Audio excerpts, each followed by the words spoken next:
Hello, everyone. Welcome to this session. Hello, Robert, Anthony, and Siam Karibuni.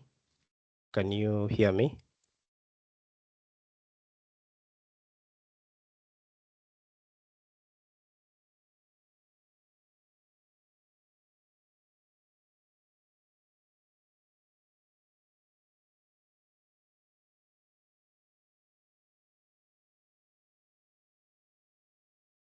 Can you hear me? Hello, Good. good evening. I can hear you. Perfect. Robert and Siam, Salama. Yes, I can hear you. So let's wait around 10 minutes as we wait for the others. Okay.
So, welcome to this session.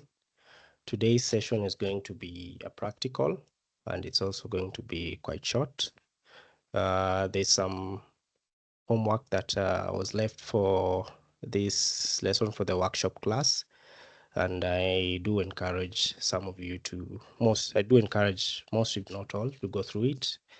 We're going to go through that homework and see what we can do from there.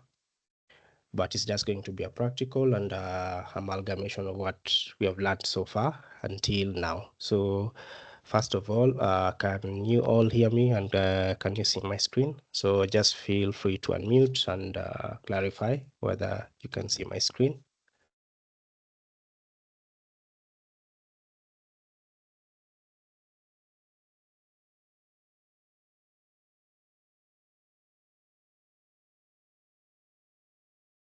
Your screen is visible, sir. Perfect. And mnaweza nisikia vizuri, si ndio? Yes, So, yes. So Yeah, today tunasikia. mnanisikia, perfect. So today I want this class to be as interactive as possible. So we're going to start off with a little exercise. Depending on how fast we finish it, we'll do more. So, so this is what we're going to do. We are going to try and plan a trip to Mombasa. So, Mombasa or Malindi. So we are going to use the Bing AI Copilot to do this. And we're going to use that and also see the same results on another AI. And we're also going to use in video if we have time. But this part you can complete as it is here towards the end of this exercise. This is in the resources section. You'll find this exercise there.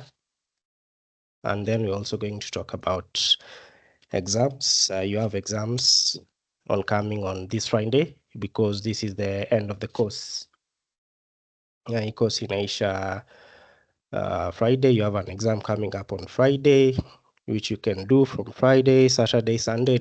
More details will be communicated on WhatsApp, and you'll get your results by the end of next week, Friday. So before we get to that, let us just do a small exercise. So far we have learned about prompt engineering, different uses of AI, and I'm going to ask a few questions.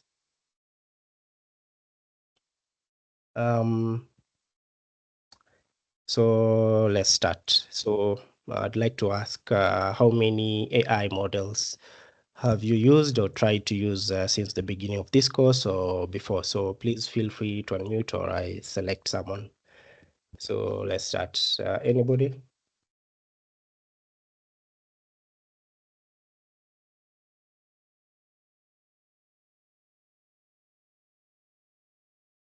Me here. Mm-hmm. So more I have explored on ChatGPT. Mm-hmm. The normal chat section, like your section to chatting and prompting, Mm-hmm. and also the GPT's models like Sora. Sora can generate a video and also a photo. Yes. Then I also last week when we did on video generation, I used it was Leonard AI and in video, yeah. But I didn't generate any like I just explored and see how I can generate a good image, but I didn't save it, so I can show it. But I explored about those three more. Which one did you find most interesting, especially on content generation? Okay, content generation mostly is just ChatGPT because it's broad, you can do anything with it. So also, as you discussed, you can use it to generate a prompt to give it to another AI. Like you can tell ChatGPT, I want to generate a good video or just a photo of this and this. So can you generate a good prompt so that I can paste it on Leonard? Because, for example, Leonard, those are the AI built just for generating videos and images. So they'll generate a a good one. So if you give it a good prompt, it will give you a perfect result. So yeah, so ChatGPT is the best for prompting and everything, I think. So I do agree with that. What will be your takeaway from this course? Has it taught you anything new? How do you feel about it? Yeah. So soft uni. Soft uni. Lazima anza usiku. Ona device manager ni labda nifungue kama admin. Iliacha ya? Yeah, Hillary. okay, so my takeaways from this course AI is that so many people know about AI, and for you to be good in it, you need more practice. For example, for prompting, you are such different person. Mtu hajaitumia AI and you who have experienced, umefanya projects kidogo, they tell you, can you do something with the AI? Maybe you can give us a good prompt for expertise, like professional prompt. At least if you have used it for more than frequently, at least you can give it how to tweak it, add some designs. You can see someone's work and unasema, if I do this and this in my prompt, it will generate something like that, but in a different way or in a different format, or maybe add some other features. So like that. So at least I have learned how to use the good prompting skill. You need to have good prompting skills because kila mtu anajua AI. So if you have a good prompting skill, unaweza shinda huyo mwingine mwenye ajui kabisa, anajua tu ChatGPT anasema tu, anaipatia swali, nataka give me answers to this question, lakini wewe mwenye unasema explain ama describe, maybe give examples, stuff ka hizo. Yeah, so hivyo I think. Yeah, that's a very good takeaway from this short course. We did a lot of prompting, and I'm really glad you picked something from it. Anyone would like to answer what you've learned or how you've used AI before and after the course, or during this course? Anything new you've learned that you can add to this? Feel free to unmute your mic. For me, my name is Nancy. Karibu, Nancy. I have been using Chat, Gemini, and Claude.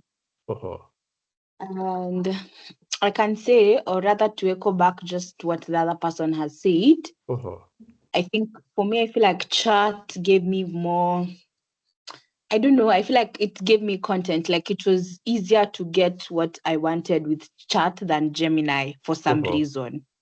Yeah, I also find that to be true. Yeah. So I'll go for Chat, especially if you're doing something, even if you're prompting content, Chat 100%. I think my biggest takeaway from this was the prompt. I think it hadn't hit me how, like, AI is just AI unless you give it like a good prompt for you to get now the exact results that you want. But after the class that we had, it really opened my mind in terms of viewing the prompt in another different way. So, and I've actually been practicing in it. So I think a tip that I can maybe share is, for example, if you want to practice taking prompts, I just still went to Chat and said, like, I want to learn how to prompt. And I asked it to give me questions, like 10 questions, arranging them from like the easiest to the more complicated task. And then it should give me in terms of one question at a time. So one question, then I attempt, it give me the results, and then the feedback. So like that's how I've been like practicing my prompts, and at least I went from a 2 to 3.5 to at least my best was a 4 out of 5. So I think I can give people that tip. Like you can practice prompts by prompting AI to prompt you as a tutor. And then now after every question, it gives you answer, then it marks the answer and then tells you on areas you should improve and then rewrites the prompt. So in that way, you get to really, really learn. So that's what I've been enjoying actually. Yeah, that's actually really amazing. You really thought out of the box to try and bring the most out of ChatGPT in this case. Yeah, something I haven't seen anyone do, but it really paid off, I can say. Yeah. Also, the main reason why we are learning how to do good prompts is because at the end of this, when you do practice by your own, you'll come across something called agentic AI. So this is where you have something like ChatGPT, which is an open source code. You can use it to build something of your own, and it takes really very little coding. So you build something that will automate a process, and people are going into business and actually making money from these people who are not coders or programmers. So the backbone of this kind of career path is prompting, where within the code there is it looks kind of like this. I don't know if ChatGPT. Let me show you. One is ChatGPT. So behind that code is something like this.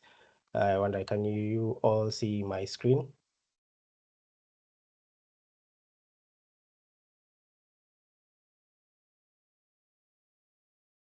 So behind the code is something like this. So you see, this is a prompt. So when you're creating an agentic AI for you to sell for a particular purpose, you pre-create a prompt that you're going to use, so that when somebody asks questions within that agentic AI, it's able to give them a certain set of solutions. But the backbone of that will be a prompt, which is what you're now teaching yourself, and you're also learning here at the same time. Of course, there are those that are zero code. There's something called N8N, which people use. Is also along the lines of automation, but it's always good to know the basics of AI, how AI works, why it works, the different types of AIs, and how to prompt. So that if you build this foundation in that, you're able now to proceed into something that actually makes you money. Not because I know some of you are curious, how can you use AI? Now, you can use AI in your careers or other things. However, you can also venture into purely AI, which is AI stroke automation. It does not require a lot of coding. Sometimes it's close to none. But if you do understand how AI works, you're able to automate a lot of things that you can package and sell. And people, businesses, especially overseas, are actually looking for people who can automate 1 to 3 things. And it's not just them. Also here in Kenya, it's starting to become quite popular. And by automation, I mean you learn how to automate certain processes, let's say marketing, finance, and all that. And all that requires a bit of understanding in AI, its basics and prompting. And also, it will be a very, very big advantage if you do the more advanced classes, which venture into specific industries. Because if you do understand the concepts and the backbone of AI, and now you get into the advanced concepts, you're now able to build something from scratch with your own hands without having to look for tutorials or look for documentation and stuff like that, because you understand this works like this, like this, like that. If I did an advanced course in AI for education, you'll see how it works, what you can gain from it, and how you can build automation chatbots, how you can build chatbots, automation AIs, to integrate into a school system. Now, this is just one of the few careers that are actually quite new. Prompt engineering is also a new one, still overseas, but you can apply for jobs, especially when you get the certificate for the advanced class for prompt engineering. There's a course that is going to be offered on October for prompt engineering. You can apply jobs for that. There's a particular need for prompt engineers. Also a new career path that is opening up. So with AI, very new careers are opening up, very many opportunities. Most of them start for free because AI is free. Automation, the resources that you use, most of the time are going to be free as well. So before these things are monetized, it's good to get your foot at the door to learn as much as you can, build for yourself. And if you will be joining me in October in the many courses that we have, I'll show you how you can present your projects to the public, where you can host them, how you can show people what you've built and what you know in AI. Because at the end of the day, it's not only about the certification, but what you've built. That is a proof of concept. All right, let's continue. Who else wants to add in on the AIs you've used? For those who have joined us, we are talking about the AIs we used before coming here, those that we have used, and any new concepts that you've learned and how you're using them. So the floor is open. Please feel free to unmute your mic.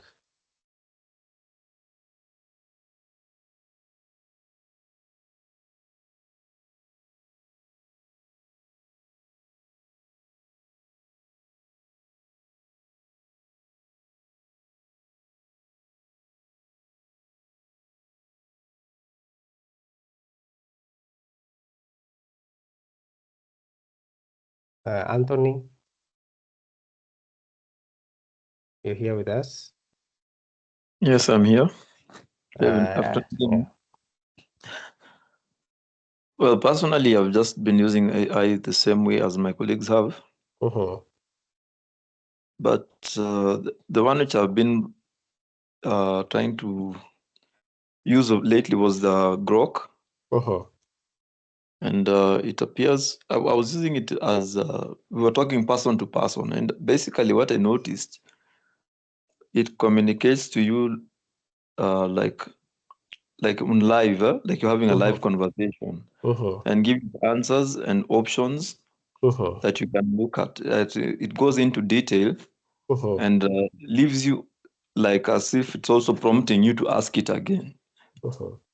Yeah, so I really found it interesting. The other ones, the ChatGPT, I've been using it as well. It is the outcome is really good, and the others it's still work in progress. Yeah. So you do have a working knowledge of AI and its uses. Yes. The beautiful thing about it now is to learn how to monetize this. Actually, what I'm really was looking for, and giving me a lot of attention was the prompting. Yeah, the prompting is something. And was it 2 days back? There was time I was just going through my normal day, and there was somebody who was like, you can prompt a prompt.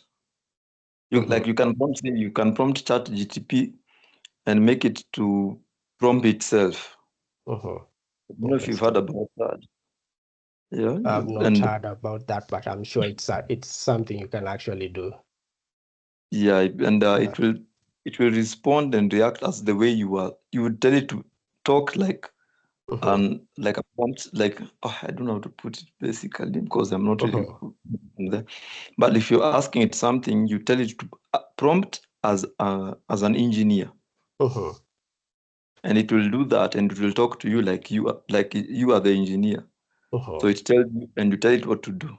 I'm going to share it with you later, maybe on yeah.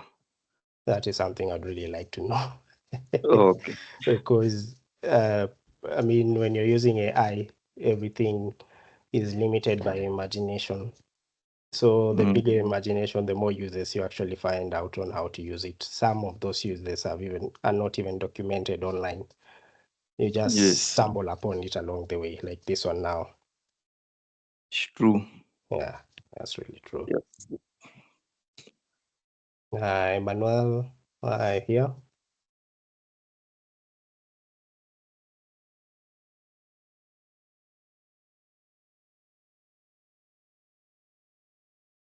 Are you referring to manual one? Hello?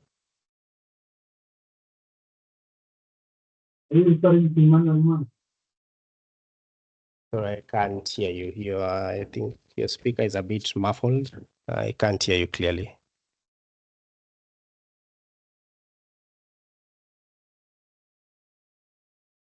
Anyone else? Yeah.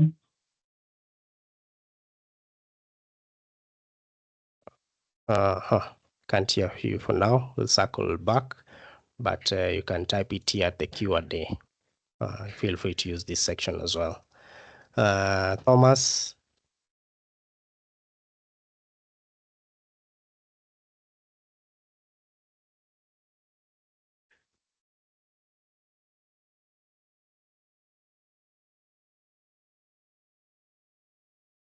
Thomas Rubber. If you're talking, I can't hear you. I see you've unmuted, but I can't hear you.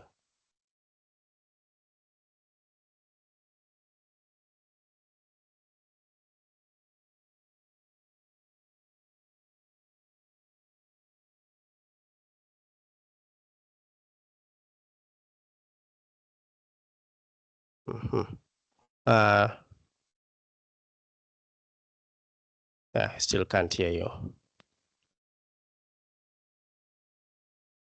Okay, we'll circle back. If you're able to unmute, try reconnecting and then just talk. I'll hear you, and then we can be.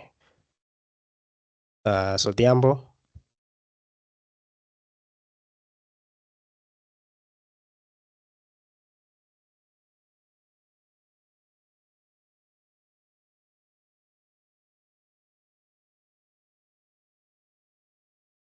So Diambo, are you with us?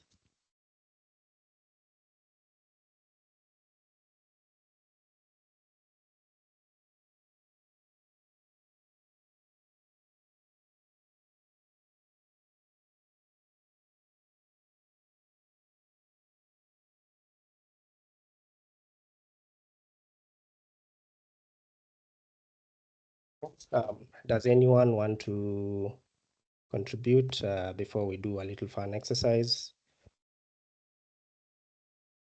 To talk about how you use AI, how you've used it, and how anything that you feel you can add to what you have learned so far. Also, what you've learned so far. Before we begin. Good evening. Good evening, Victor. Yeah, so for me, I've been using AI mostly Notion, DeepSeek, and ChatGPT. Yeah, mostly I've been using it for vibe coding. Yeah, but after the previous lessons, I've learned like the prompting. Mostly I was just doing basic prompting, but now at least after learning how to prompt it well, I've been getting better results. At least making the codes I'm using more and more productive compared to the basic ones that I was using before. Yeah, and that's basically it. I think. If you don't mind me asking, what do you do? I'm a student currently. Oh, perfect. What are you studying? IT at JQuat. I hope no one has told you that AI is going to replace your job. But there's no way it can replace as much as it's going to take most of the jobs, but at the end of the day, it's an AI and it's a code. Exactly. So at the end of the day, we have to be there as a human being to control it, to monitor it. So you just have to, you always have something to do, regardless of it taking taking part of the job that you're supposed to do. True. And what do you use for vibe coding? Vibe coding, I use ChatGPT. Yeah, and Notion. And Notion. Yeah, then for content, I've been trying to, recently I've been trying to venture into content creation. So I've been using in video. Yeah, and using the prompting methods you gave me, we learned. I've been getting at least better videos compared to the basic prompt that I was using before. Yeah. That's perfect. I'm glad you really integrated something from these classes into your daily use of AI. Yeah, and with AI, it makes content creation easier, more editing much better. Yeah, you don't need the skills of actual video editor or someone like that. It's something you can actually do for yourself with the 0 employees. Yeah, that's a good use of AI. I also use it a lot for vibe coding. Yeah.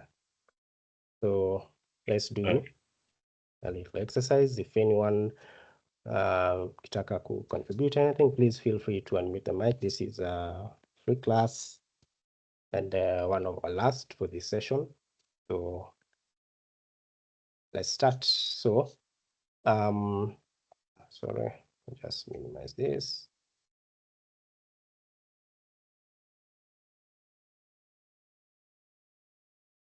So today, what we're going to do, according to the exercise that is available online on your resources section, is to try and plan for a trip to Mombasa. So we're going to see what AI can do for us and why you don't need to pay a trip advisor to do this. For those who have gone for trips, of course, there's one way. There are two ways to do that. One, you can just show up and find out what to do. Two, you can pay the trip advisors for travel. You know, they have those packages and they plan your whole itinerary. Sometimes it's very expensive, but that's another way to do it. So with this, you'll at least know how to do it by yourself, how to plan for a trip.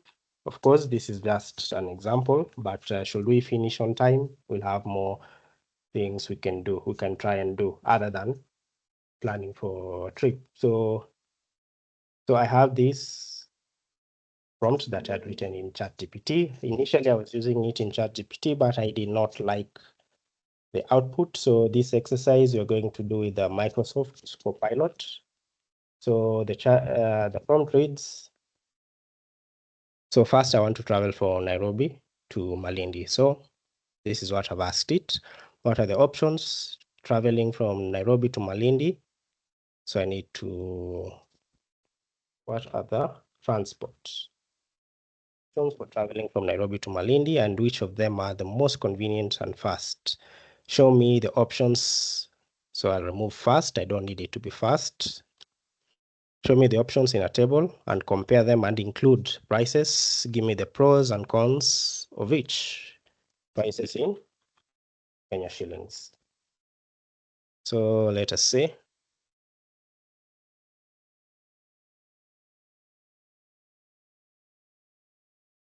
So this is the first part of planning for a trip. So you have to figure out how you're going to get there, right? So first, let's look at the transport. So in this case, what you need to do, if you're the one who has been given the job to plan for this trip, you see it has already given you a table. So what you can do with this table is you can take it, copy, and paste it on an Excel sheet for your own use. Transform it into a table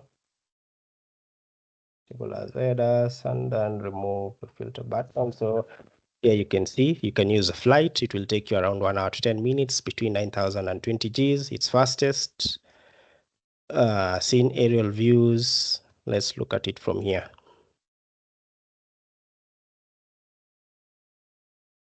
So you have a flight, you can use a flight, direct bus. I'm sure most of you have traveled to Mombasa. You can use a SGR, and it gives you the pros and cons for this. So you're just collecting data for this trip. So one thing you've learned is how to prompt it, how to ask it clarifying questions. So let's try doing this, but ask it clarifying questions. So the next part of planning for a trip is where you're going to stay.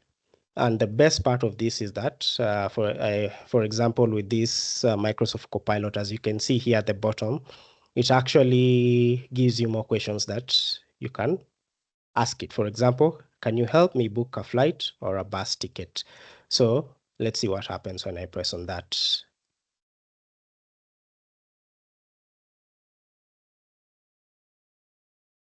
As you can see, you do actually have a lot of range here. Not as detailed as I'd like it to be, but you can see it gives you flight booking options. You can use Skyscanner, Fly Safari link, direct booking. If you click on the link, it actually takes you to that page. And look at that. Look at this. What do you notice about? And let me just. So I'd like to ask a question to the group. So what do you notice about this page?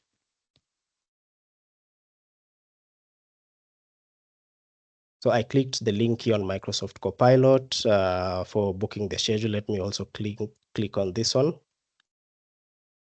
What do you notice about this page?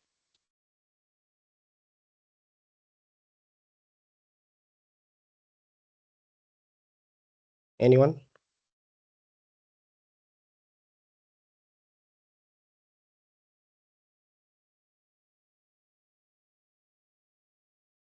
Kasala. Sorry?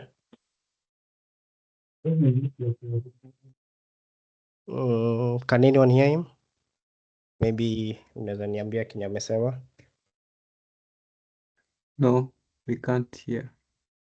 Oh, Hillary, is it Hillary? What do you notice about this page?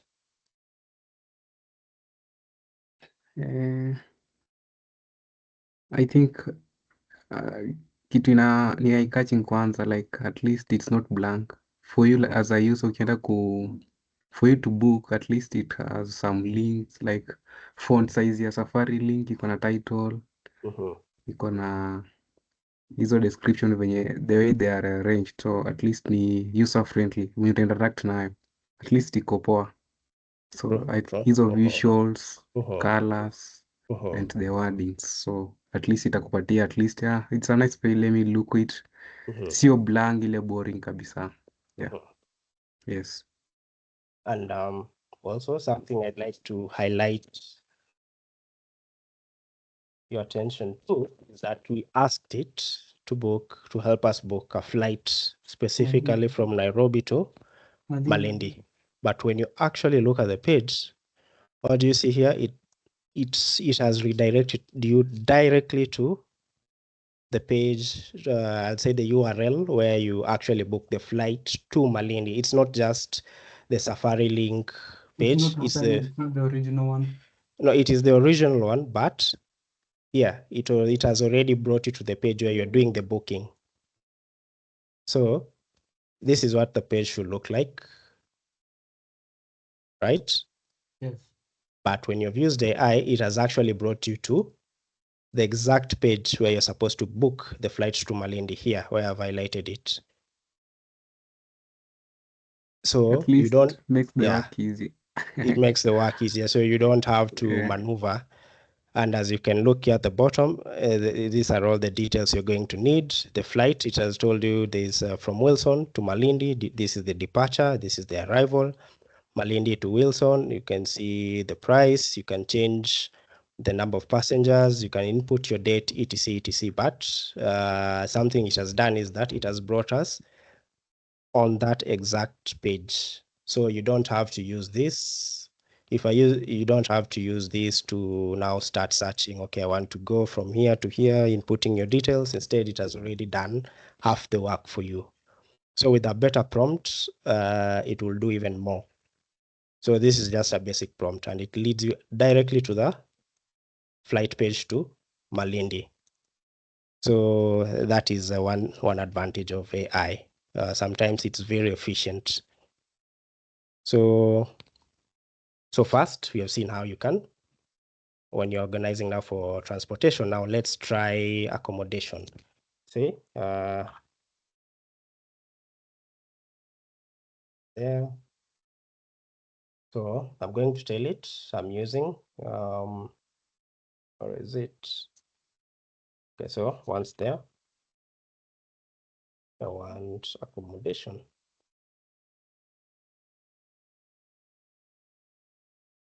Want accommodation. We are a family of 5. Show me booking options. Prices. Location in Malindi. And ask clarifying questions to narrow down. Perfect. Location. So let's see what it does.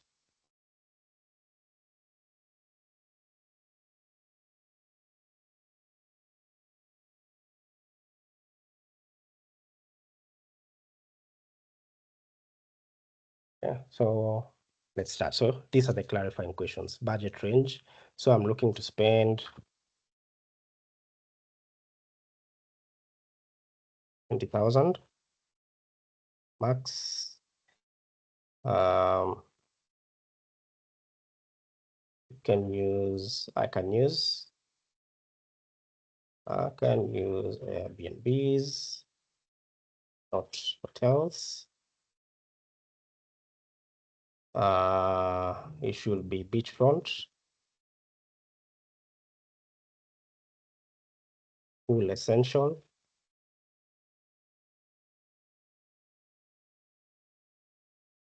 No children, full essential, and children are grown-ups.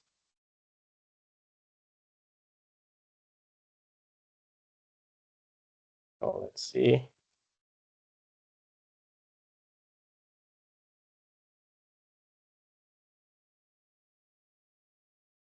So yeah, it's giving you that. So can you recommend nearby restaurants? How can I find and book these Airbnbs?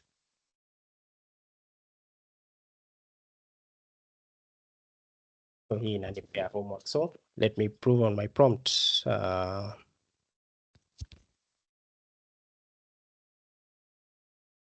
Load links to these places where I can book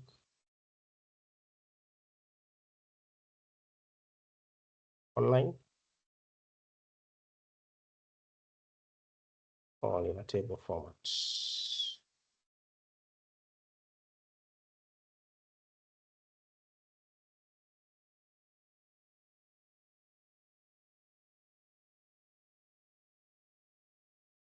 Perfect. So give me 5 more options.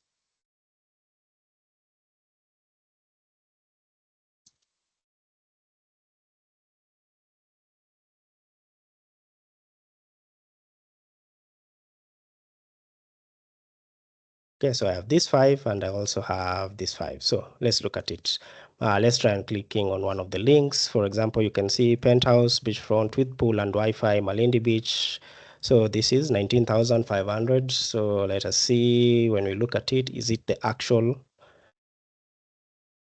Malindi, Kenya? What did I press?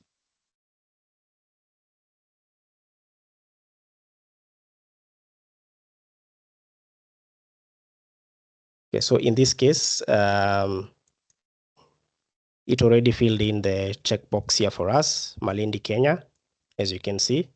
This is Airbnb. I didn't fill this. This was a page when I clicked on the on the link. Let me click another one just to confirm this is the case. Yeah, it already searched for Malindi, Kenya. So when I do search for that, I have my list. Now you'll see one price, a trip, got it.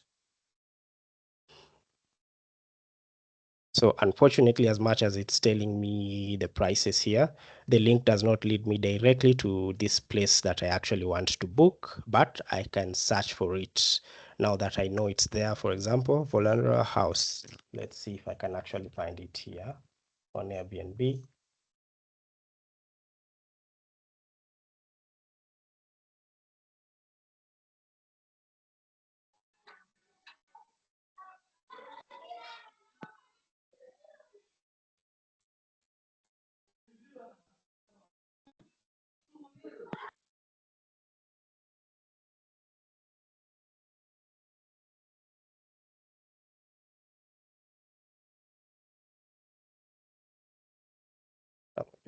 Yeah, so I prefer this for, so in this case, I think now it will be preferable to actually just use Google now that you know the name of the place. Now you can go there. Let's see, check for availability. This is still within Bing.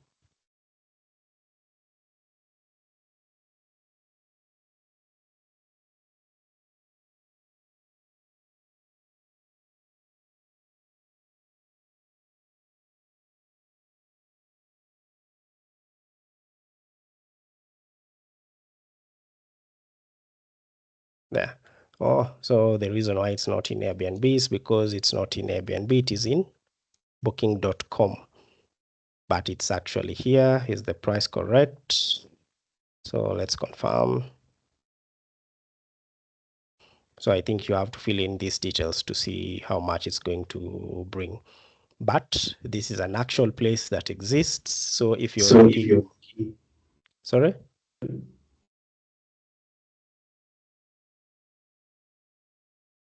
Hello?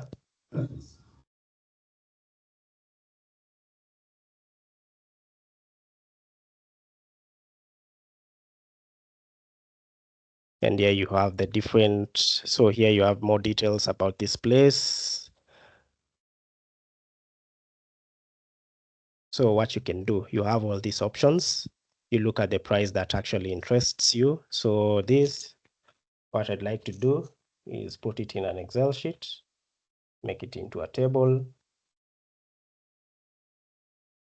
Table as headers, remove, put a button. I have these options and I also have this. So you're going to need to do a little bit of search on the internet, book these places. But it's just giving me the link for Airbnb, but I have a suspicion that most of them are not on Airbnb, maybe because of how I placed my search. So I don't need this booking link here.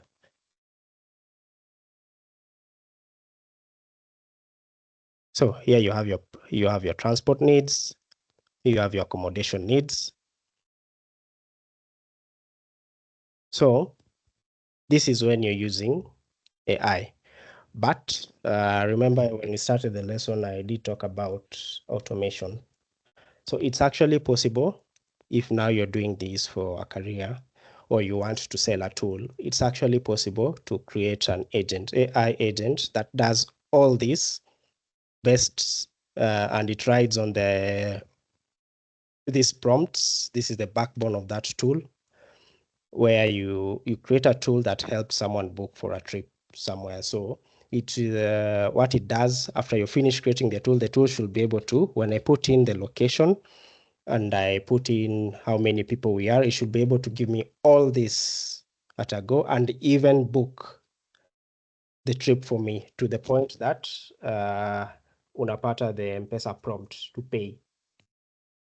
So this is something I've seen someone create, and this is something you'll be able to do once you get different AI and start creating AI agents. They'll help you do this instead of doing it manually like this on AI. You're actually able to do this direct using automation, an automation tool that books this trip from beginning to end kazi yako tu ni, the only thing you have to do is just pay the trip via M-Pesa.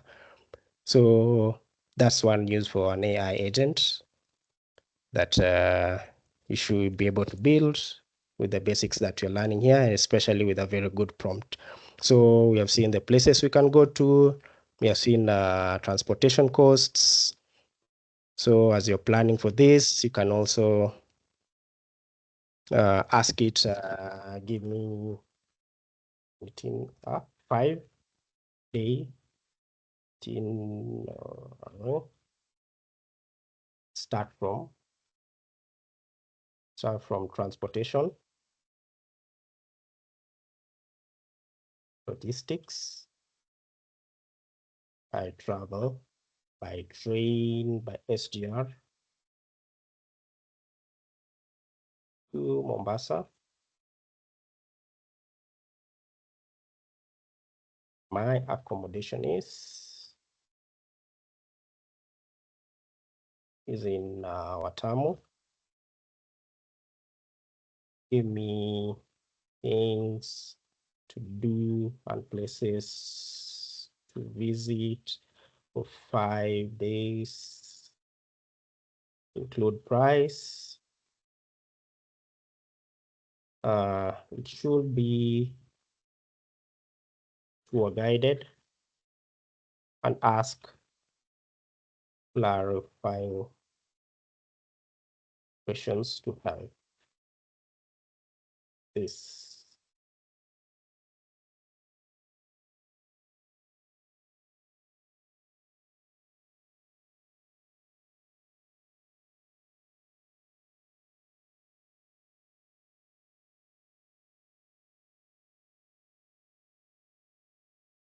I prefer tours.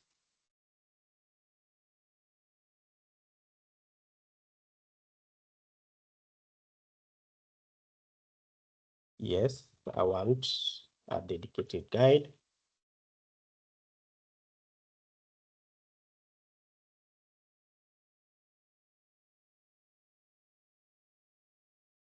I want a private vehicle.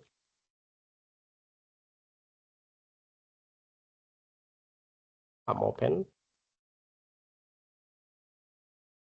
to deep sea fishing.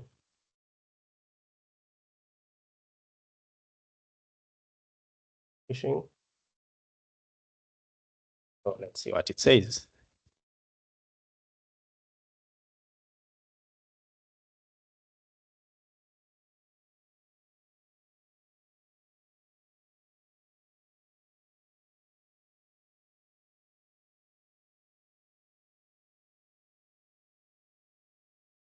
Now, would you like help? Contact Ronald.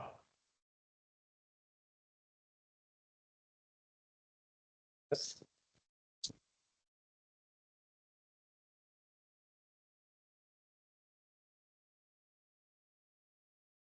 I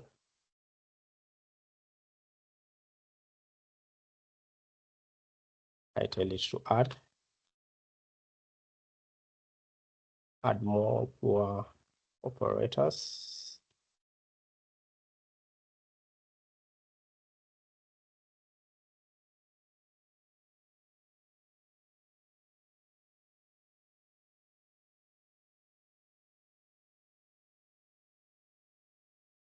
Okay, so with this, I believe your booking for a trip is actually kind of complete. So you have a 5-day itinerary because if you've done your homework before, if you've done your research on how you want to get there, let's say you've agreed to travel by SGR, you know how to book for that. You've agreed to stay in I think it was Watamu, maybe let's say this one. So with that, you fill that information and you watch it work. So here it tells you activities and highlights, SGR to Mombasa, that is train, then a bus, this is a matatu to Watamu, plus Airbnb check-in, because that's the only way to get there. So when you get there, SGR should cost 1,000 to 3,000. Matatu should cost around 2,000. I imagine this is per person depending on what you're using. So book early, private van to Mombasa. Watamu to be arranged by a guide. So you've been given the number of the guide. Sunset, walk to the beach. So this is just something you can do once you get there. So these are the places you can visit. It gives you how much it will cost to visit such places. And it gives you more details concerning those places. So on and so forth. And then the trip back, it is evening train home. So let's add on this table and see how we can make it more informational.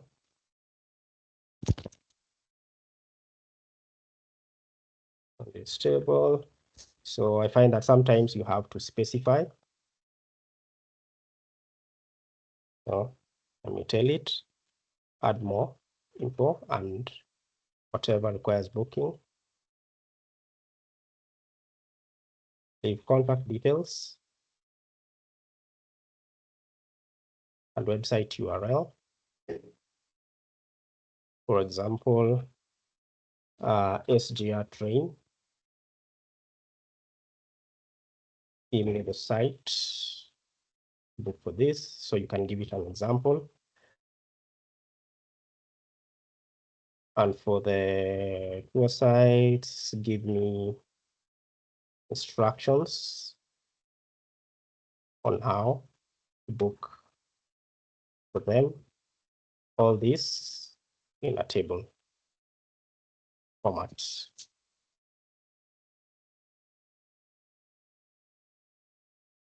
So let's see if this, let's see if the response is much better.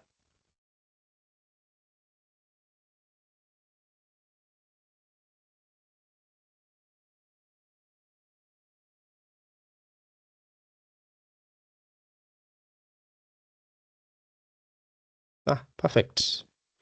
So let's try this out. Open this link, continue. Madaraka Express. So you can actually, it has actually led us to the page to book for the train. Private transfer to Watamu, arrange your tour operator, AGM, and or Abdul Safari, because it did give us those options up here. So you can use those contacts. Airbnb check-in. Let's see, Watamu listings. So you can book. I didn't search for the check-in date. Let's say 27th to 5 days is second.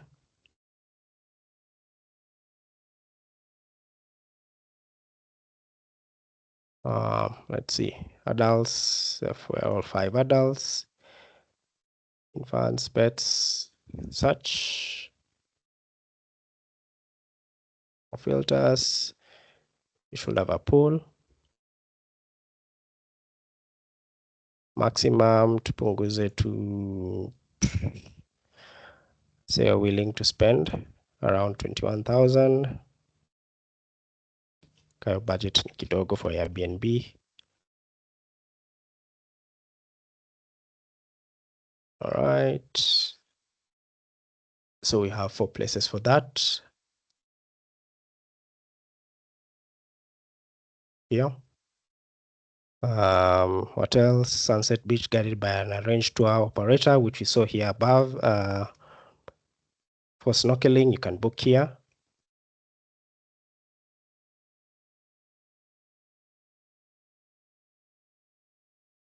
Oh, interesting. Okay. For ocean sports, for all these activities that you can actually do, this is where you can book from. Certainly makes planning easier. So if you do have this, of course, you can go on improving the prompt to give you more details. So I believe this is a more complete list from where we started. Paste it there.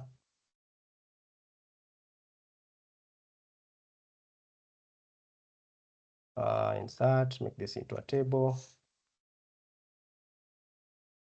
the filter button, and there I have everything that I need to book a full trip to surprise my family. And it's certainly, and I can assure you, this is actually certainly much more cheaper if you're planning for 5 people rather than going to a holiday operator and booking the trip from there. So instead of just, like showing up and alafu you figure out how to do or where to go, you actually have this itinerary, and depending on how you feed it, how you prompt your responses on what you want, where you want to go, the things you want to try, it's going to give you more details all in a simple table. And we have used around 20 minutes to do this, to try and finesse this prompt to give us the maximum of what we want. And as you can see, you have 2 operators in Watamu. Here you have all your bookings and all your bookings to get a private tour guide. The table, it gives you an itinerary on what to do. It gives you a schedule on what to do for those 5 days that you're there. Of course, with a much better prompt, it's going to give you much better response. So this is just one way we can do it. I wonder, let's see how ChatGPT does this. So let's see if we can improve on this.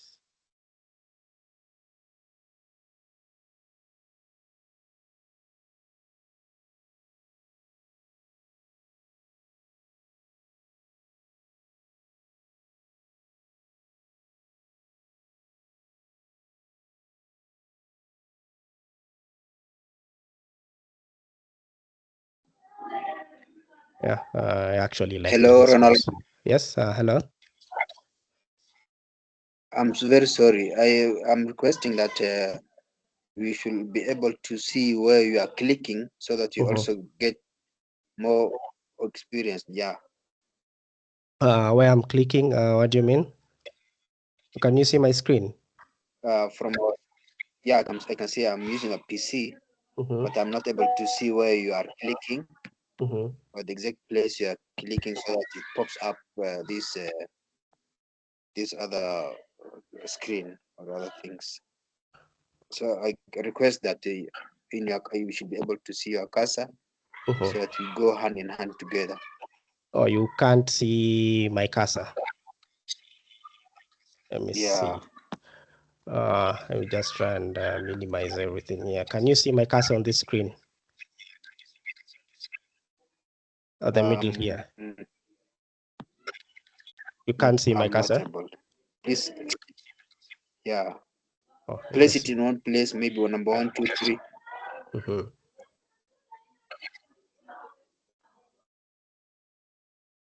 Let me place it here on my picture. Ronald Nyagaka, can you see a cursor there? On your picture, not really. Okay, let me just stop sharing and share again. Maybe it is an issue on how I've shared the screen. Let's also confirm from other attendees if maybe the problem is my side alone or we are sharing it. Can you guys see my cursor?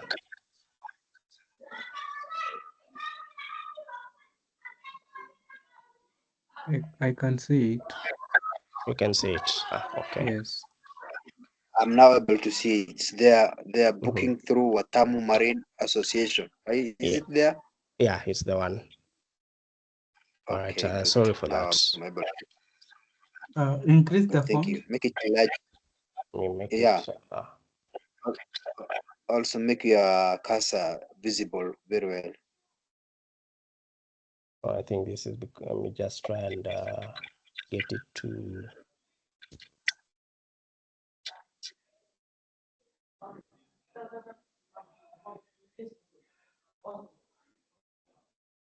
So if this is black, my cursor is white. So you can see my cursor. Because I really can't change the color. You can see this. Right now, I'm not able to trace. Where did you kept exactly? I'm here on day 1, number 1. My cursor is right there. I can see number 1, but oh yeah, good. Number 1 there, good. Yeah. Thank you. So yeah, so we did this work in Copilot. Now let me explain why I did it there first. So the reason I did it in Copilot is because it has an active source or link to the internet. When I'm looking for something that I want from the internet, although ChatGPT does the same, I do find that Copilot is more accurate and more helpful when it's sourcing something directly from the internet, especially when it comes to the link. So I brought it here just to improve on the details it gives us, because ChatGPT as well, as much as it can do that, what I do prefer in ChatGPT is to add more content and more value to something. Now, for example, let's try and explore this table. I'll put it here in an Excel sheet. Insert. So I'm making it into a table right now.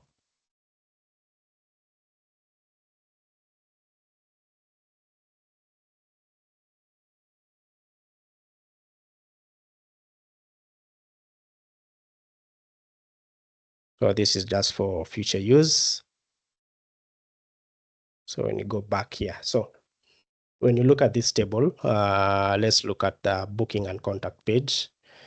As you can see, it has actually added more information, especially on contacts. For example, this phone number here, I'm not sure if it was there in the previous one. Maybe I'm the one who didn't see it. But let's look at the snake park. It was there, but it is how it has been formatted. You actually can't see it at a go, but here it's much better, much more organized. It gives me more details. For example, this reservation is optional. You can just show up, ticket site at entrance. That is a very important detail, especially when you're traveling. You don't want to get somewhere and then you think you're going to pay at the gate. Alafu mnaambiwa no, you're supposed to book before you come. So this is a very important piece of information. So here you get your ticket at the site, which is okay. And it actually gives you a link to a map. This is what Malindi Market, lunch at the Old Man and the Sea. Cultural immersion and seafood, you'll use around 1,500 per person. So when you click on this, let's see, open the link. Interesting. Let's see if I can copy the link and try and open it here.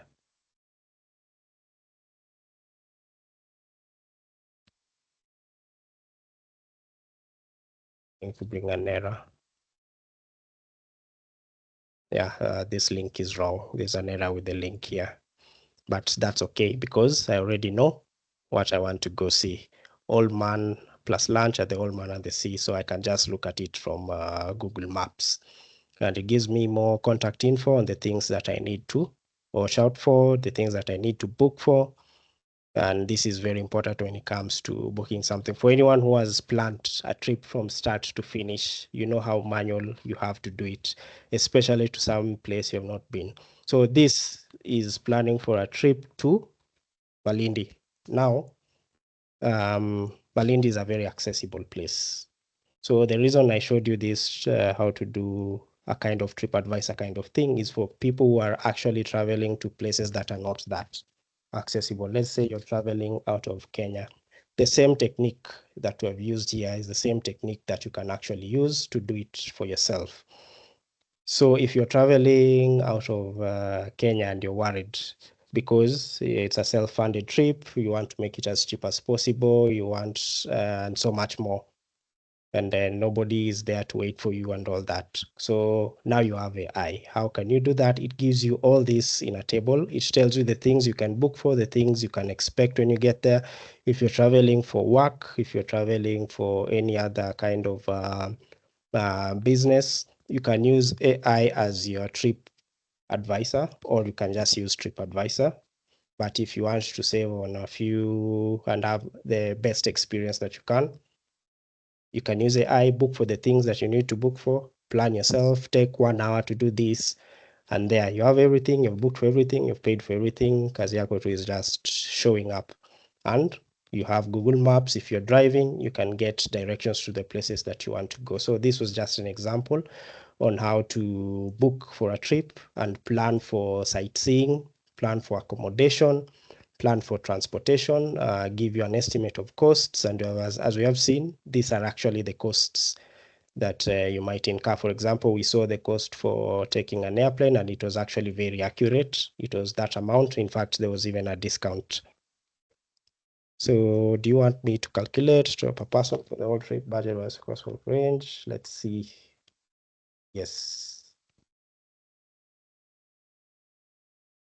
All right, so as it does that, so this is an example complete. So I am opening the floor. Is there anything that you want us to try doing using AI so that we can see how we can do it? And we go by it step by step. So this was my example. So anyone?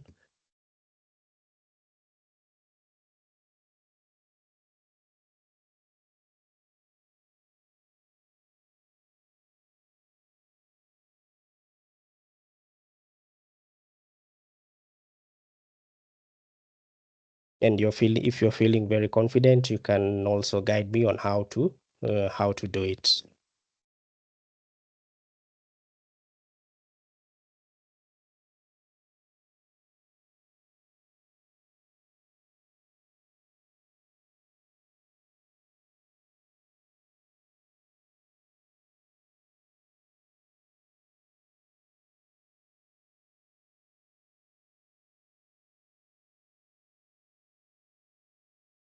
Anyone want us to try something else and see how it can be done using AI?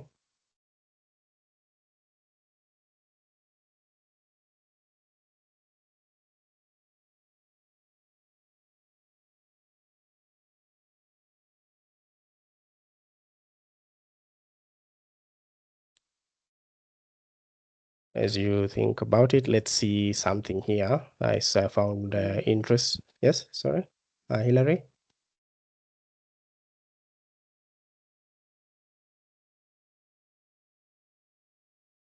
Hello, Hillary.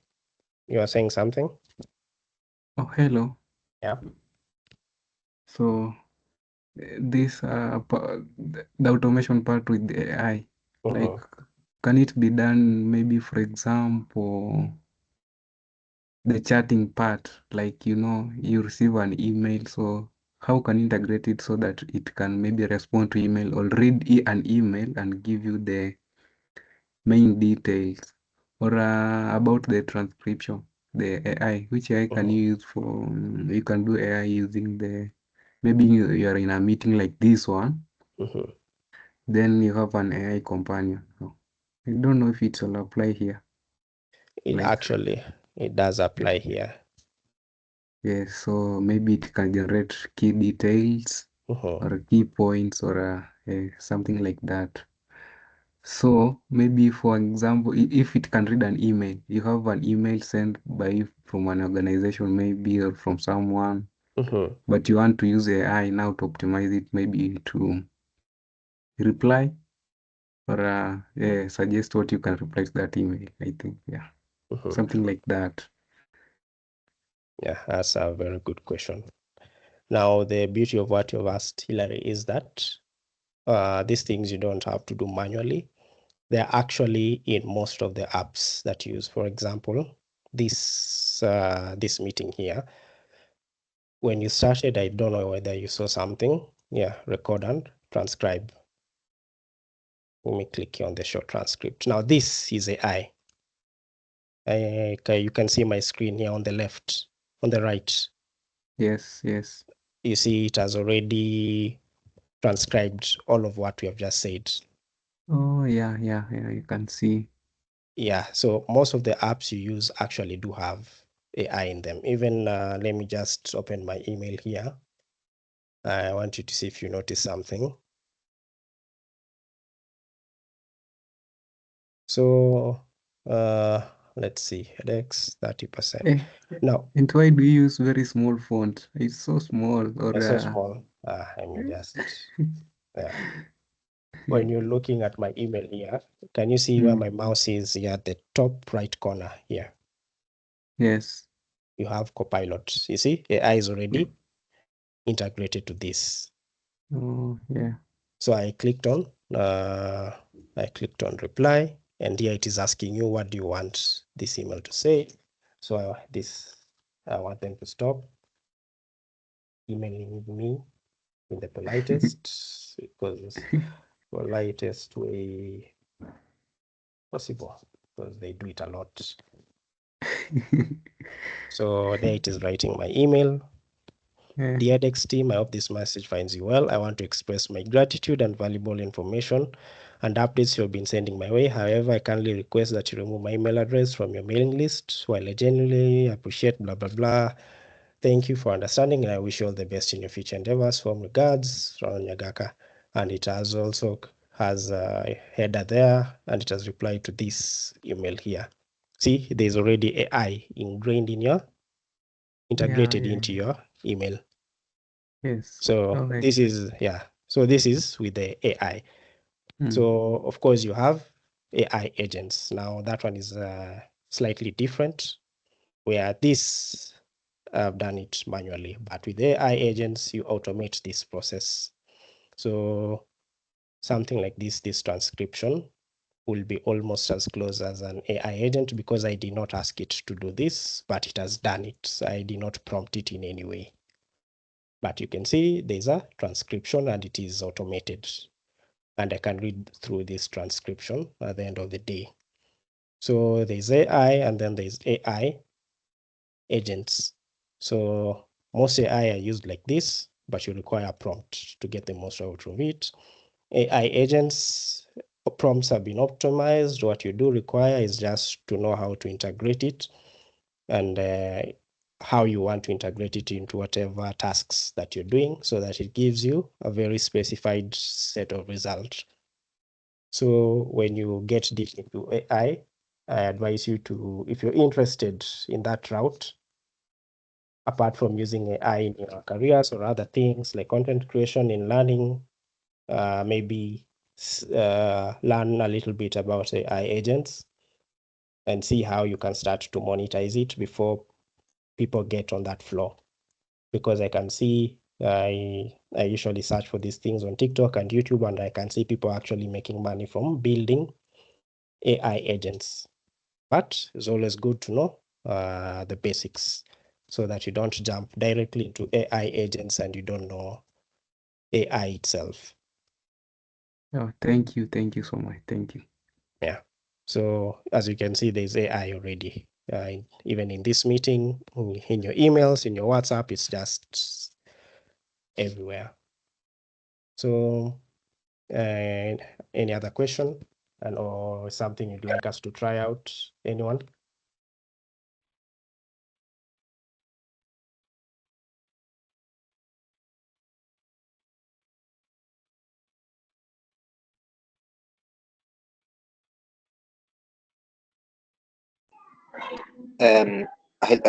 Ronald, Yes, I have a question to ask. Thank you. Suppose today you have a shop and you have left an attendant there. Is there any way in which you can manage and control your shop through is it an AI automation that you install and get to know the item and everything? That's a good question. So you're asking if there is any way to manage and supervise an employee at a shop, right? Yes. So with that, now I have several questions. Like, at what point do you want the supervision to be? Is it real time, or do you want to verify the work they have done after it has been done? Is it as they are doing the work they have done later? So do they record anything they've done, what they have sold, etc.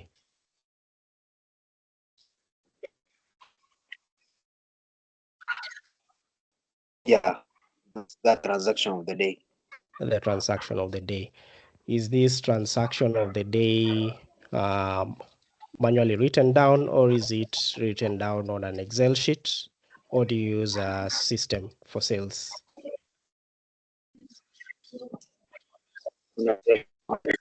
An Excel sheet. In an Excel sheet. And as well as manually possible.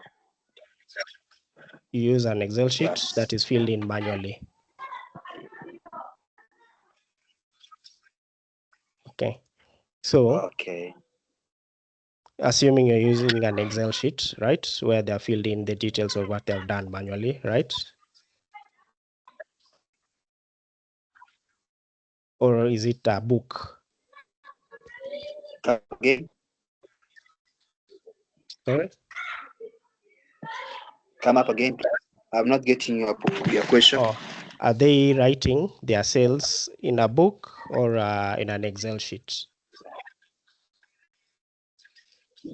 I said both the Excel sheet and the book, because for the book, I think you can trace it by having a carbonated sheet. That's good. But what about that of yeah? What Excel. about of the Excel? Okay, now a good place to start. So, because you don't have like a computer system where you're doing all these things, where you can't use now things like Innator and end of point sale, ERP systems and the like, because an ERP system will actually solve this problem. Ama ile kitu ya KRA, what do we call it? There's this thing for KRA where when you make a sale, you have to put the sale and it gives you a receipt. So your work is just to look at the receipts at the end of the day. ETR, the ETR receipt. So this is more on financial control.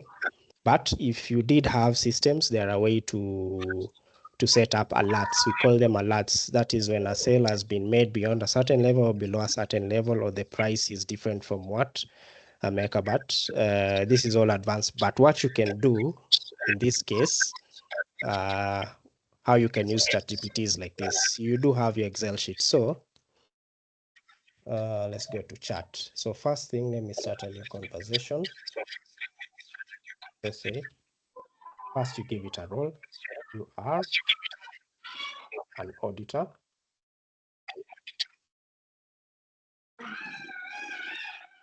I have a shop and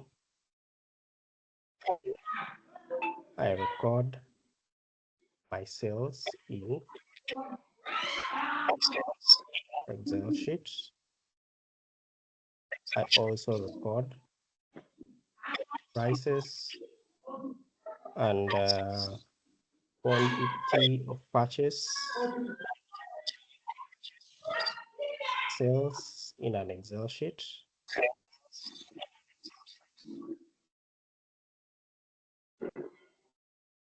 What are some of the methods we will use as an auditor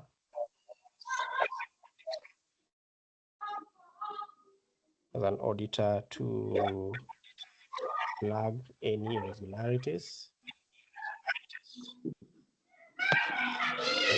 So this is just a starter prompt. We'll refine it. So let's just ask it this first and see.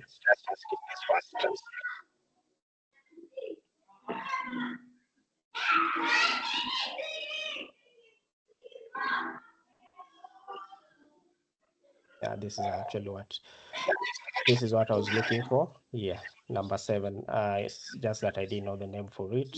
Benford's law. To see if digits follow natural patterns. Unusual digit distribution might indicate manipulation. So this is what we're going to use. So as you're reading through all this, given the data that you already have, You can see, for example, arithmetic and consistency checks. This is something you can do in Excel, or you can tell it to do for you.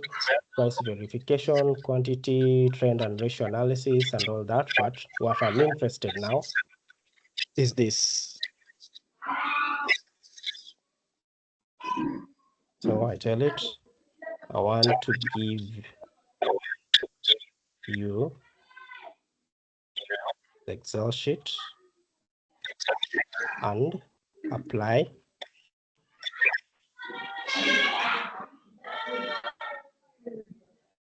Benford's law and give me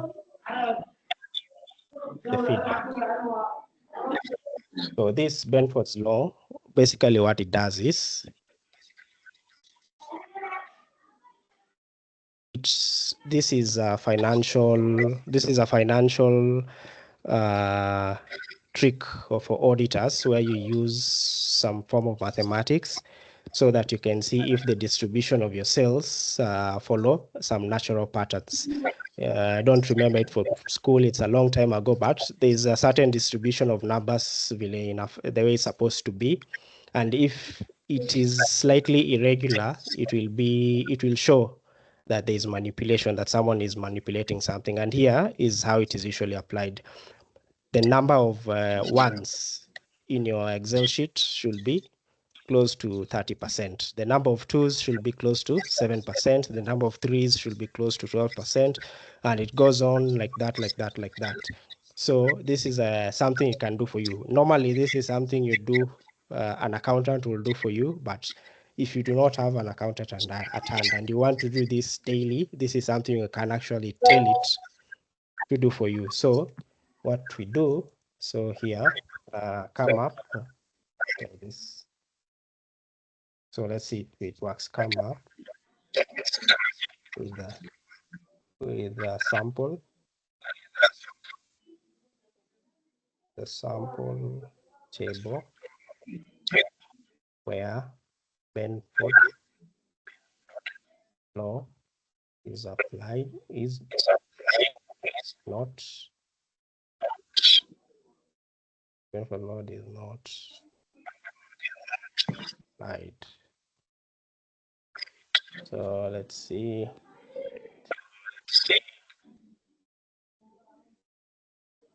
I want it to be about sales. Sales in a shop.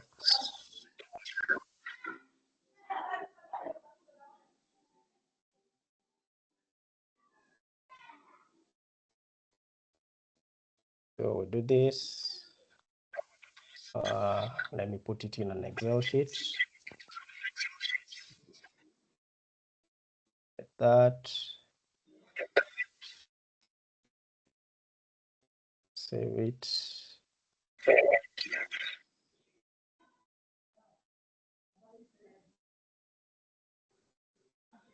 Oh.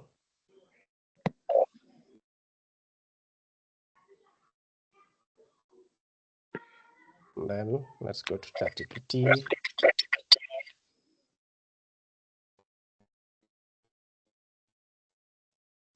Web search, Canva.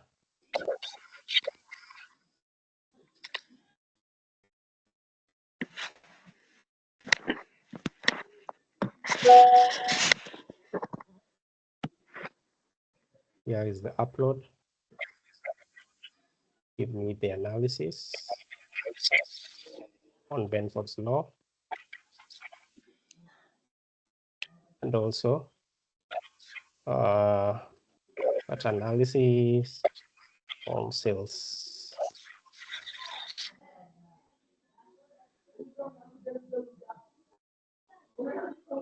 So this performs better, of course, if you're using. Okay, do you want me to give you Excel?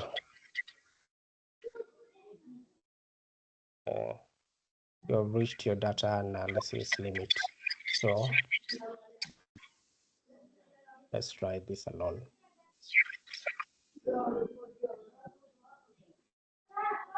Yeah, so I've reached my limit on ChatGPT. Let's try on another one. This is Microsoft Copilot. So this is why sometimes you'd rather pay for the Pro version. So let me start a new chart. So give me an analysis on Benford law.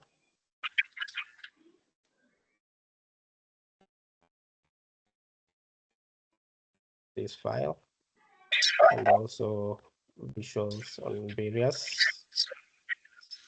sales metrics so that you can see how you're performing. So let's upload.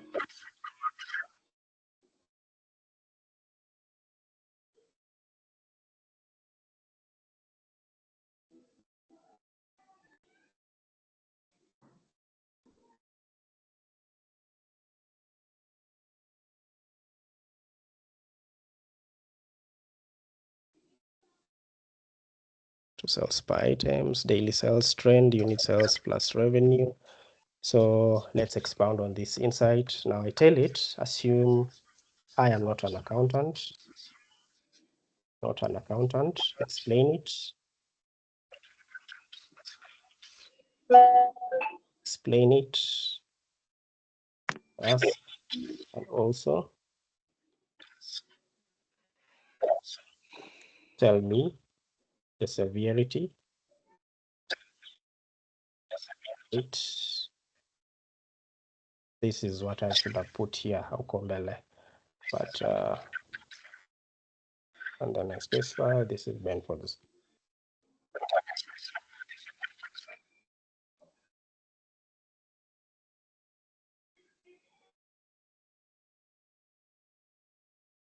Severity for your case. Now looking at your sales data, it's small, just 10 entries. It's manually structured. It's not random or naturally occurring. So when tested for Benford law for total sales column, the results didn't match the expected pattern, but that's not a problem here. Severity is none. It's not a red flag because your data is too small and controlled to be expected to follow Benson's law. So if you ever work with larger data sets, so this is because we asked it for. When we asked it, it just gave us how many lines. I think there were around 10. These are small, but I imagine in a day you make quite a lot of sales. So if you're doing this kind of supervision, you want to do it in bulk. So that is when you get to know, is someone actually stealing from you? But an important thing to note here is that assuming you're not an accountant, can anyone tell me why I asked it this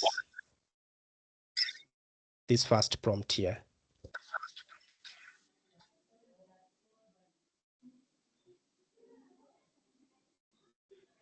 So the first prompt, just to reiterate, the first prompt says, I have a shop and I record my sales in an Excel sheet.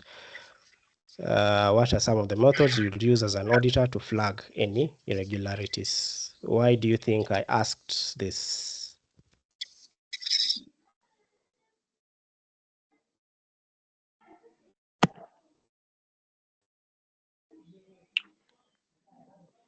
Khalid.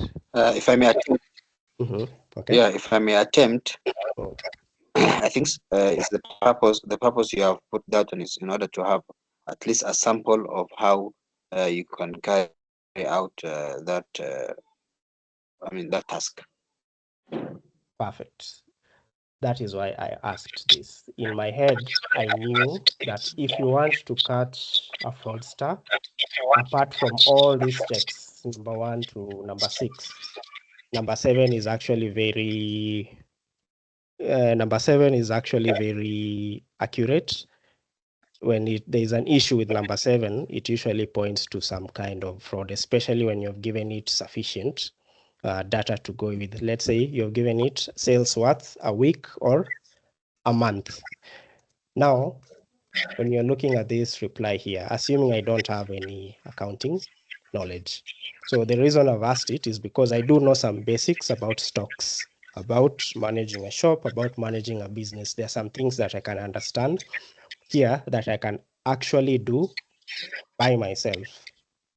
assuming I want it to be as free as possible, because I'm not using a pro version or anything like that.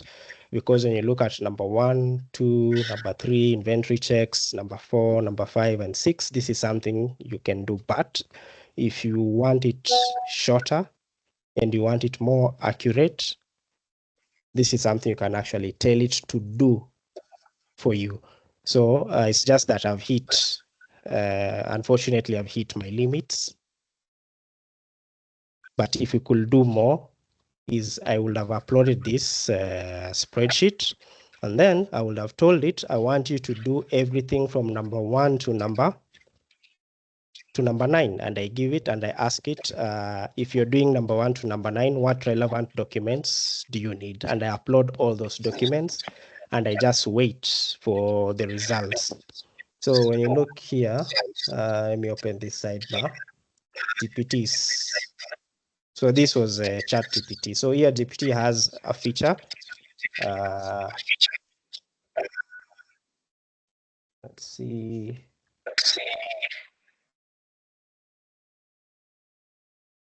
So these are all AI models powered by ChatGPT that you can actually use. So in your instance, here's this finance and economics. So you look at this list here. You have a personal finance planner and advisor. You have business strategy, finance wizard. It does a lot. There's a lot on these models. If you don't want to use ChatGPT itself, if you want to use an AI that is made for this particular purpose. So in this case, that will be this one. So start chat. So this one is made for business. It's right here on the left. You can select the GPTs that you want for a particular purpose. So this one specifically is made for business. So let's try and prompt it this exact same thing that we used here. But let's remove the visuals. I wonder if it will work, given that I've already exhausted my limit.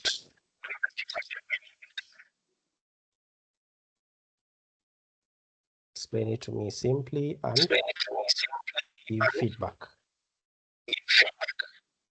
on the figures and any red flags.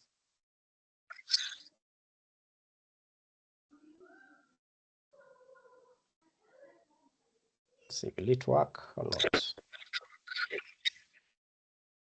not? That's unfortunate. So try again tomorrow at 7:14 p.m. I've overused my chat GPT, but something that GPTs have here is that you can select a model that is suited for a particular purpose. So in your case, if this is one way you can do it, but I'd recommend you start with this GPT for finance from the get-go.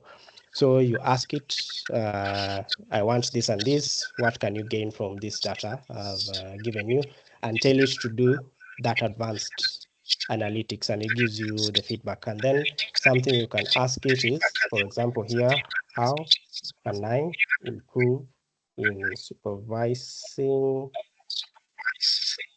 my employee, especially in sales records capture, any irregularities. So this will help you improve your monitoring system. And remember that frequent, always ask it, always tell it to ask you clarifying questions. So in an instance where you're not sure on what you need. So the problem you told me is I have an employee. I would like supervised. I have a shop. I record sales in a book and also on Excel. Give me clarifying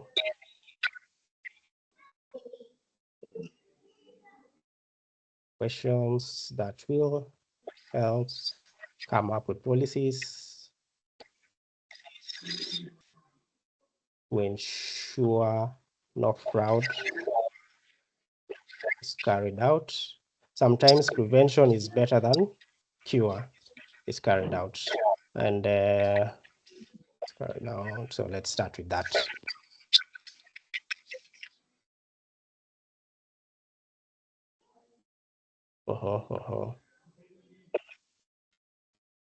So these are all questions you can answer. Oh, there are a lot. So because running a business is not a simple thing. So you take time and answer these questions. So for example, this first part, who currently has access to the Excel file and the physical sales book? Both of us. Locally, it's stored in a US. It's stored in my laptop. Are entries made on real time or updated later from memory? Let's say updated from memory. I review it weekly. Is there a backup system? None. And then I tell it, take note that I don't want to incur any extra cost in this endeavor.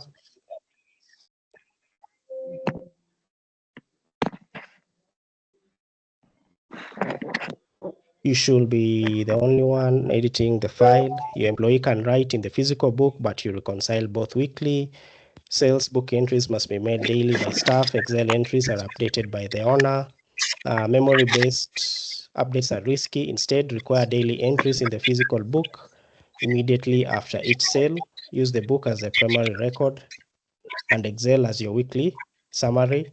Daily sign-off routine. Your employee signs off on the day sales in the book and assign anatia sahihi. You do a quick glance to confirm totals and item consistency. Weekly checklist, compare totals from book to Excel, look for rounded numbers. For example, 100 or 200 repeatedly, repeated totals, same amount for different items. This is a good one, especially this one, rounded numbers and repeated totals, which is how human beings think. Unfortunately, when you are trying to cheat on sales, either you will try to be creative and unaweka vitu kama 789, 897, but now when you look at the two, they're kind of alike. That is something worth noting. Missing entries or skipped dates. Simple backup system. Every Sunday, copy the Excel to a USB or email it to yourself. Take a photo of the last page and let your employee know you review. So these are behavioral safeguards. Let your employee know you review records weekly. Frame it as a shared responsibility. Can you suggest an Excel for tracking sales? So I didn't answer all these questions. Yeah. I just answered the first one, and already I can see it's actually giving me something I can use for prevention. So if I'm looking to prevent something from happening in my business, this is one way to come up with policies that are going to help you do that. So this is for prevention purposes. It advises you on the best way to go about it. And let's see, it gives you links to templates you can use. And also you can do like, you can combine what do we call it? You can combine policies. For example, you see this one here. Or is it this one? Require daily entries in the physical book immediately after each sale. Now, if you do have a camera, sometimes you won't need all of this stuff, because when someone is actually entering the sales after it has happened, na anatumia biro. Remember, there's also this one here, restrict editing access. So the moment that they have made this sale and they've recorded it, they don't have the power to come back and change it again, because you'll actually see it if you have a CCTV. If you're very invested in trying to catch someone, this is one way you can do it. So it just gives you a lot of tips that you can use or policies that you can use to ensure that everything is running as it should. Now, this is if you're doing it manually. But now, if you want to go the AI way, now you have to do things like integrating end of point sales system. You have to do receipts and all that. But at the end of the day, you can see ChatGPT can actually audit your accounts for you. It can use various financial tricks to find out whether something nefarious is happening or bring any red flags. So if you've not used ChatGPT, you can try it with whatever you have and tell it to look for any irregularities in Excel sheet. Just upload it and it will do that. I wish we could do it here. It's just that my limit has run out. My tokens has run out, as we say. Have I answered your question? Thank you. We can now I can have some bit of knowledge about it. Yeah, we can do another time for having a clear. I mean, the last and the end of the end solution of this program, maybe. Yeah. Thank you. Yeah. Welcome. Anyone else who would like us to try something?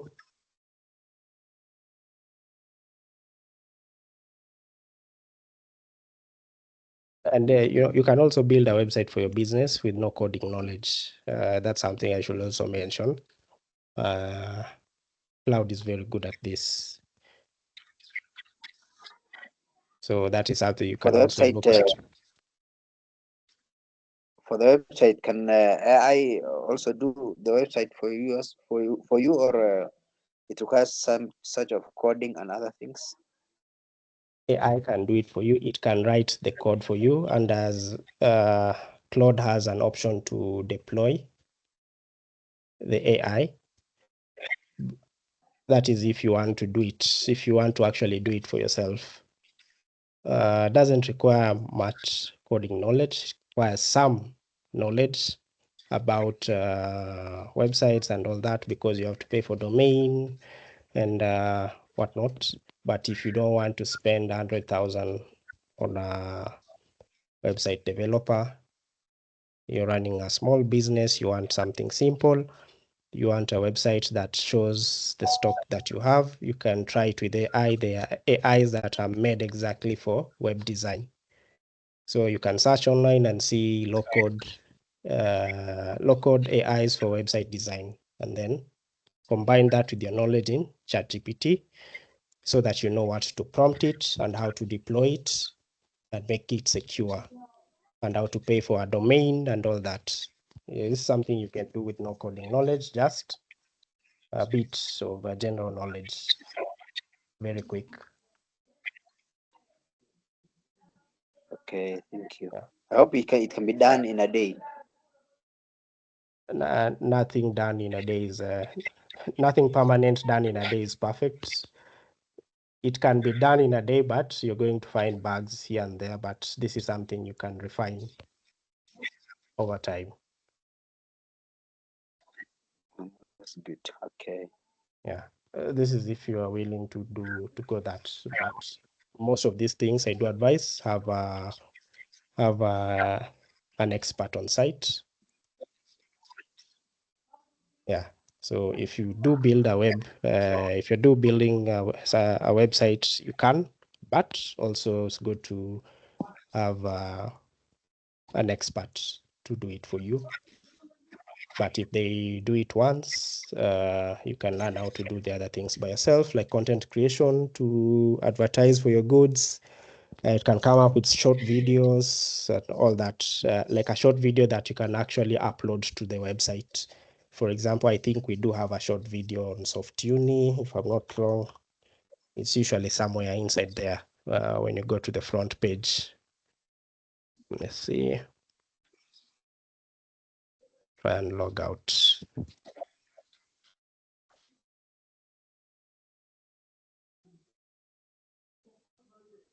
Okay, it's just somewhere inside there in one of these pages, but there is a short video So you can create this and give it to someone to upload the video for you, for your website and all that. So you don't need to spend as much when it comes to marketing. And also, when we do AI for business, as a bonus, I will cover AI agents on how you can automate your marketing so that it does the marketing for you. The only thing you just have to do is pay for whatever needs to be paid for, and AI does the marketing for your goods for you, and it does posts on Twitter, TikTok, and wherever else you want to advertise. And this is an How much could automated be the AI process. payment for the AI? How much could be? The payment for AI so that it does those advertising and marketing. That's not a question I can really answer at the top of my head because it really depends with what you need. So it can range from, because there are, as much as it's doing marketing for you, the AI part can be free sometimes, but it's the marketing part that is not free, because if you are marketing something on, I assume, TikTok or Twitter, you do need to pay for subscription. You do need, there are things you need to pay for in the marketing, if you're doing professional marketing, there are things you actually need to do to pay for that are not related to AI. So the things related to AI can be free. It's the other stuff that is not. Okay.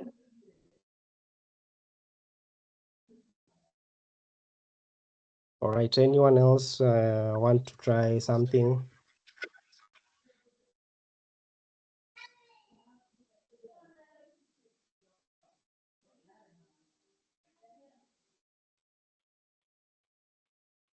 Or if you have a question.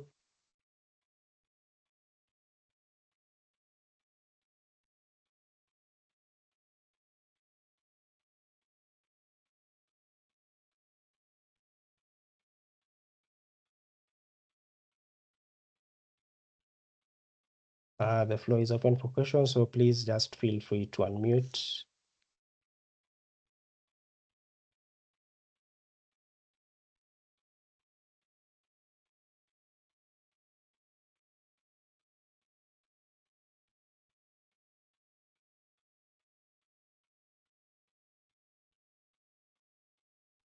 So this is an example of something that Claude built that you can choose to actually publish. So this was on this project today. This is something I did earlier. As you can see, it gives you the transport type, the price, the duration, the convenience, the pros and cons. It gives you recommendations there at the bottom. Okay. So before we end the session, please, I implore you to do the exam from Friday to Saturday. It will be open from Friday to Saturday. You can only fill it once. It's not a difficult one, but it's something that will actually test your knowledge. And feel free to, counter check your answers using the same AIs. It's a short one, multiple choice, 25 questions. It will be available. We'll post on the group on how you can find it, where you can find it. It will be open from Friday to Saturday around 5 p.m. and it's what will earn you a certificate. And hopefully we'll meet in the next advanced courses. So for the advanced courses, they will also be posted on what they are and what they aim to teach you. So for example, since most of you are interested in business, let's see, this is ways of tuning. So here we have courses and we have implementing AI in business. So this is a course that is coming on October. It's not yet open. See, look at that. It's teaching you what is a chatbot. So you will learn how to create chatbots, custom chatbots, strategic foundations in business. I'll teach you the things that you need to know about business, Here you have competition analysis, SWOT analysis, and all that, market analysis. We'll have live sessions. We'll cover something about marketing and sales. Now we'll cover how you can implement AI in business and employee training, apply AI by department, and so much more. It will be really interactive and a very interesting course. So that is if you're interested for AI in business. And as you asked, when you look at this here, integration of external API services and training of on AI models. So creating long-term strategies for working with AI consultants. So we are going to create something with AI that is close to a consultant. We are going to learn about chatbots, how you can use them, and so much more when you look at the various subtopics down here: data collection, analysis of cost, efforts, and risks associated with automation, and all that. So this is just one of the courses for those that are interested in prompt engineering. Is what we have learned. Basically, this is that topic, which was basics, and the rest is now getting deeper into prompt engineering, and it will earn you a certificate at the end that you can use to apply for jobs, especially abroad, where prompt engineering is a famous prompt engineering is something that is needed. So here we have AI automation. So this is also something that we'll be offering.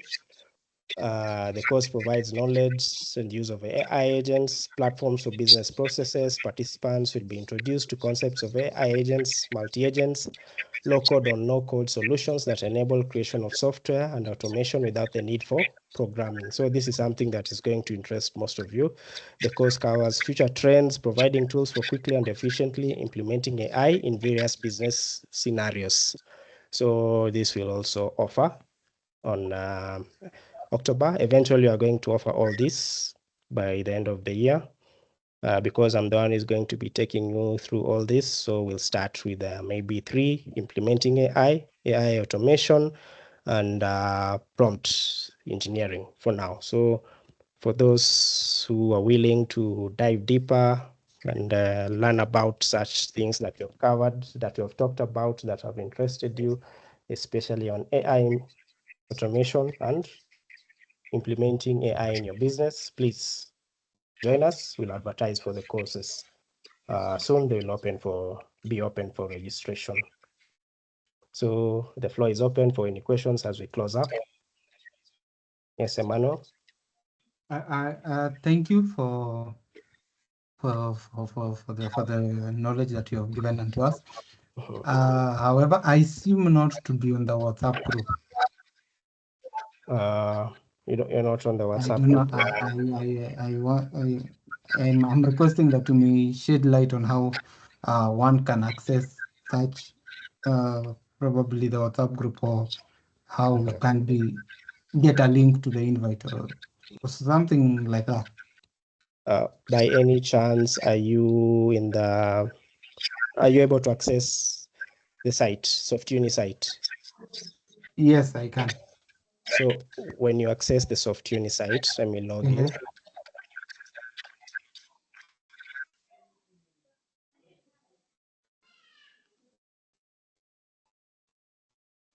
So when you're here, you're in the AI basics classes. True. Go to resources, and in the resources you have this WhatsApp group. So this is the invitation link. So when you click so it, there is no lead any you. special WhatsApp group for this class specifically. Yes, see, this is the special. Yes, there is a specific WhatsApp group for this class, which is the one that is here. There's no other WhatsApp group. Are you in that one? Yes. I thought probably there's another one. No, it's just the one. All right. Yeah. Thank you. Any other question? So I want to say thank you so much, our instructor, for you said today was the last session. So the session has been so much interesting since we started. At least I have learned so much. So thank you so much, and we'll meet in the next session. Thank you. I'm really honored to have taught you guys. Umekuwa very participative, and that is something I really like about students, and me myself have actually learned from you, because as I said before, when you're learning about AIs, as long as it's not the coding aspect of it, everything is your imagination really is the limit. So for example, Khalid, I've never really thought of how I can use AI in business, because as much as I'm self-employed, I just do most of my work is code and the rest. But you've opened my mind to possibilities on how I can actually use it in a business, because I'm one person, I'm a busy person. And if I were to make it cheaper and straightforward, these are some of the things that I can use AI for. So thank you guys for being amazing students as well. And I do hope most of you will sign up for our advanced classes, so that by the end of the year, you will be expert in whatever field it is AI concerned or personal that you want to get into. So anyone with another question? Ronald, thank you for your insight and your dedication to this matter. I had a question about prompt engineering. How is that, relevant to or how is it marketable in this time and this generation? And also, is it it's marketable here in Kenya, or it's only abroad, which is much marketable? Can you kindly shed light on about that prompt engineering? So for prompt engineering, we're going to actually do this using what we call it, LinkedIn. And let's see what we have when it comes to prompt engineering. So let's go to jobs. Now, when you look at the jobs here, most jobs are not actually not in Kenya. Prompt engineering it's not something that has caught up in Kenya, but it is something that is actually catching up. In